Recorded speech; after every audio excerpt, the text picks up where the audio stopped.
네, 안녕하세요. 미리네 라이브 상모모입니다. 토트넘과 누누, 그리고 누누의 스승인 무리뉴와 다른 점에 대해 이야기를 해보는 시간을 가져보려고 하는데요. 그 이전에 누누가 이끌어갈 토트넘 선수단에 대해 간략히 이야기를 잠시 해보고 본격적으로 누누와 무리뉴의 차이점에 대해 비교해보고자 합니다. 저희 미리네 라이브의 돈돈님께서 로마노와 골드 기작발의 토트넘 관련 이적 소식을 총정리해 주셨는데요.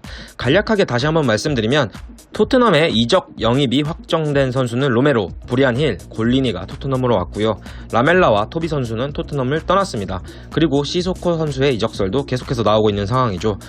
로메로 같은 대단한 선수가 왔다곤 하지만 케인의 이적설이 현재 진행 중인 상황이기에 토트넘의 스쿼드는 빅4의 강팀에 비해 스쿼드가 약한 건 사실입니다. 우리의 손흥민 선수가 공격을 이끈다곤 하지만 첼시는 루카쿠를 7년 만에 다시 첼시로 복귀시켰습니다. 그리고 맨시티는 그릴리시 영입을 완료했고요. 그리고 또한 맨유는 산초와 바란을 영입하며 공수 전반적으로 스쿼드를 부강했다고 볼 수 있죠. 지금 현재 토트넘과의 이적 링크는 풀백과 센터백을 모두 뛸 수 있는 토미야스와 그리고 또 센터백을 주로 보는 파우 토레스를 로메로의 짝으로 예상하며 토트넘과 계속해서 이적 링크가 연결되고 있습니다. 파라티치의 능력으로 볼 때 이 둘을 꼭 데려올 것만 같긴 한데요. 토트넘 입장에서 아쉬운 건 라우타로 영입이 어그러졌다는 것입니다.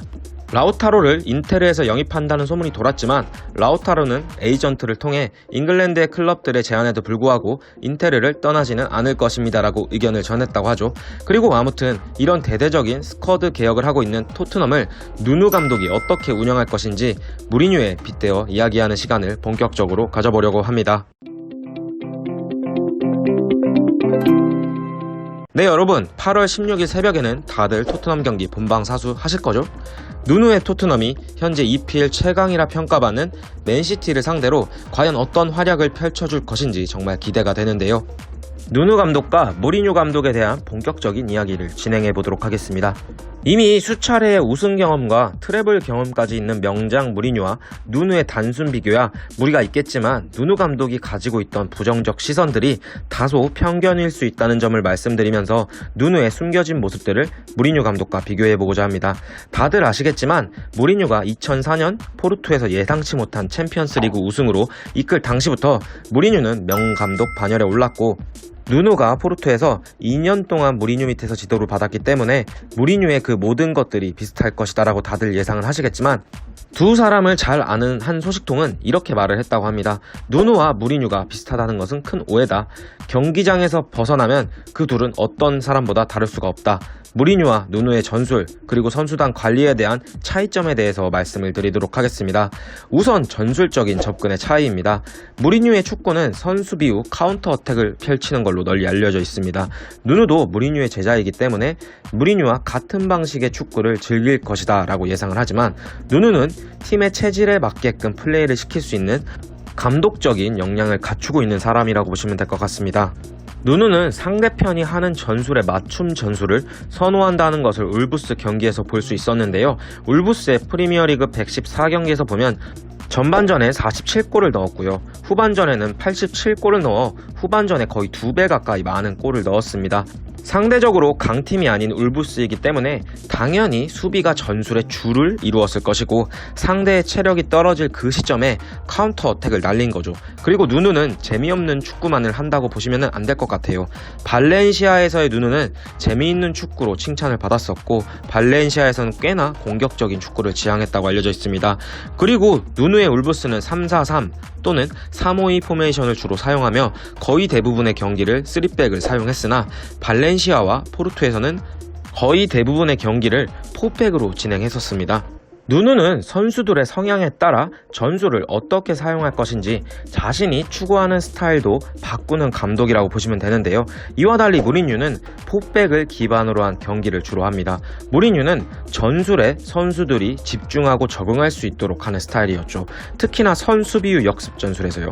4-2-3-1 또는 4-3-3 전술을 주로 사용했던 무리뉴 감독 아래에서 손흥민 선수의 스프린트는 더욱 빛을 발휘한 것은 사실이긴 합니다. 이처럼 전술적인 측면에서 누누가 무리뉴 감독의 제자로서 성장했다긴 하나 자신만의 추구하는 스타일을 가졌다고 보시면 될 것 같습니다. 수비 축구만을 지향하는 누누는 아니라고 보시면 될 것 같고요. 그 다음은 선수들의 관리 방식입니다. 사실 무리뉴의 입담은 그 어떤 감독들도 받아치기 힘들죠. 그리고 무리뉴의 전술적 패착으로 인해서 토트넘이 경기에 졌을 때도 우리 손흥민 선수를 비난하거나 토트넘 선수들이 좀 더 잘했었어야 한다, 내가 원하는 방식으로 플레이를 하지 않았다고 비판을 하곤 했죠. 훈련에서도 마찬가지입니다. 무리뉴는 경기력이나 순위 싸움 등이 마땅치 않다면 선수들이 좀 더 열심히 훈련해야 한다고 말할 것이고, 또한 훈련 역시 엄청나게 시켰을 것이라고 말을 합니다. 하지만 누누 감독은 데이터에 충실한 감독입니다. 선수들의 근육량과 현재의 몸 상태에 대비해서 마구잡이한 훈련 방식을 가져가진 않죠. 물론 누누 감독이 훈련에서 최고의 기량을 펼쳐야 된다는 생각을 가진 것에는 무리뉴 감독과 다른 생각을 가진 게 아니나 이를 접근하는 방식에서의 차이가 있다고 보시면 될 것 같습니다.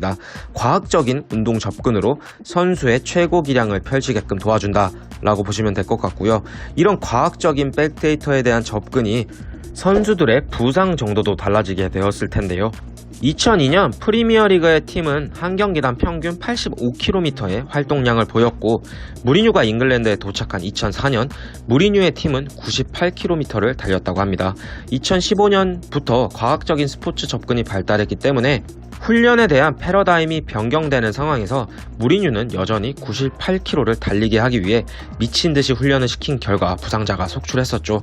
하지만 누누는 백데이터에 근접한 과학적인 훈련을 믿기 때문에 훈련 방식조차 무식하게 배정하진 않았고요. 울브스의 프리미어리그는 이런 누누의 훈련 철학 때문에 스쿼드에 부상이 거의 없었다고 보셔도 무관할 것 같습니다. 그리고 또 한 가지는 선수단 운영에 대한 모든 것입니다. 무리뉴는 다들 잘 아시겠지만 딱 갖춰진 스쿼드에서 우승컵을 열망하죠. 사실 토트넘이 포체티노를 경질하고 무리뉴를 데려올 때부터 무리뉴가 토트넘에 맞는 감독인가 라는 의구심이 들었던 것도 사실입니다. 무리뉴는 레알, 인테르, 맨유 등 빅클럽에서 자신이 원하는 전술에 맞춤 선수들을 영입해서 선수단을 운영했었으니까요. 하지만 누누 감독은 무리뉴 감독의 그 화려한 커리어에 비해 떨어지는 건 사실이긴 합니다. 하지만 현재 파라티치 단장의 주도하에 개편되고 있는 토트넘의 선수단 구성에서 또 유스나 어린 선수들을 기용하는 안목으로 누누가 토트넘을 또 다른 방향으로 이끌어 나갈 수도 있다는 게 저희 미리네 라이브의 사견입니다. 프리미어리그 개막이 이제 일주일도 안 남은 시점이기에 과연 누누가 어떤 결과를 보여줄 것인지에 대해서는 뚜껑을 열어봐야 알겠습니다만, 프리시즌의 경기력을 보았을 때 누누의 토트넘도 나쁘진 않겠구나. 과연 슈퍼컴퓨터와 다수의 언론 매체들의 예측대로 토트넘이 4위권 밖으로 밀려날 것인지 다음 시즌 누누의 전술을 지켜보면서 토트넘 경기를 지켜보는 것도 한 재미를 선사할 것으로 보입니다. 무리뉴의 그늘에 가려졌던 누누 감독이기 때문에 진짜 다음 시즌이 기대되긴 하는데요. 명장 무리뉴 감독에 비교할 만한 커리어는 아니지만 울브스의 누누에 치우쳐져 있던 편견을 깰 수 있는 누누의 장점들이 있어서 이번 영상에서 공유를 드렸습니다. 오늘 영상은 여기까지고요. 영상 시청해주셔서 정말 감사드립니다.